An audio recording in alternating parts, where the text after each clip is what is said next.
4 centuries ago, Galileo and his contemporaries were surprised to find our perfect sun was covered with spots that changed with time. This started mankind's discovery and exploration of our sun as a star. We find that the sun is actually an extremely active star because of its magnetic field. Now that magnetic field waxes and wanes on this 11-year timescale, and we don't know why that occurs.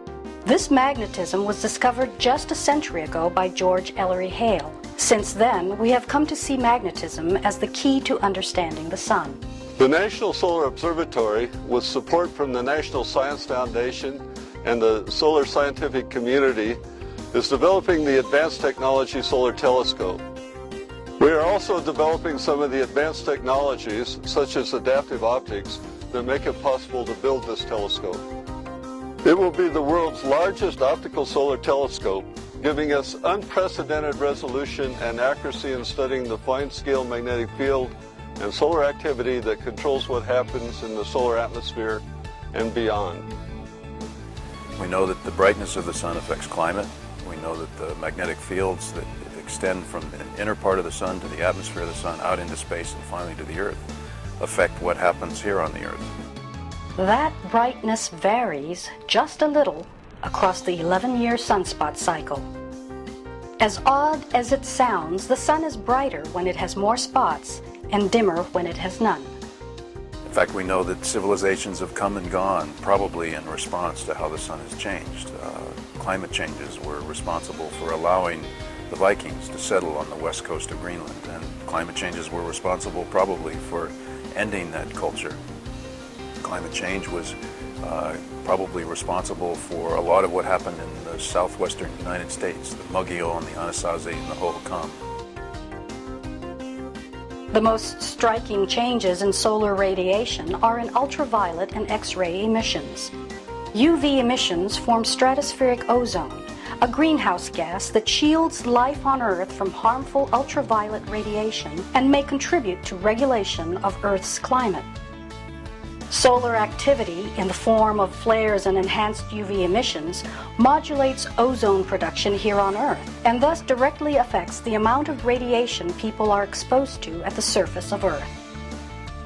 So we really need to understand the driver of space weather, as we call it, which is the sun, in a better way, and in particular the magnetic field of the sun, how that's generated, why it waxes and wanes, and the detailed impacts of these changes on the sun on the Earth's outer magnetosphere, upper atmosphere, and ultimately lower atmosphere. On shorter timescales, space storms also affect communications and navigation satellites and power grids, and endanger airline crews and astronauts in space. The common cause is the magnetic field of the sun, which erupts as spots, flares, coronal mass ejections, and other dynamic events. One has to understand that the sun, although it looks simple enough up there in the sky, is actually the most complicated object observed in the sky. If you think of it in terms of energy, the sun's magnetic energy is only a very, very small fraction of its radiative energy. However, it absolutely determines everything that we see of the surface of the sun. All of these beautiful spots and loops, active regions, flares, ejections, all of the phenomena, the active phenomena that we see on the sun and also that we believe may happen on other stars, are there because the sun is magnetic.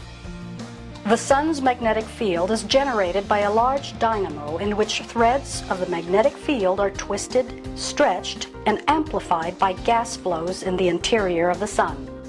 These threads eventually emerge at the surface in the form of sunspots and smaller magnetic structures. Current telescopes are like magnifying glasses that let us see the threads of these structures.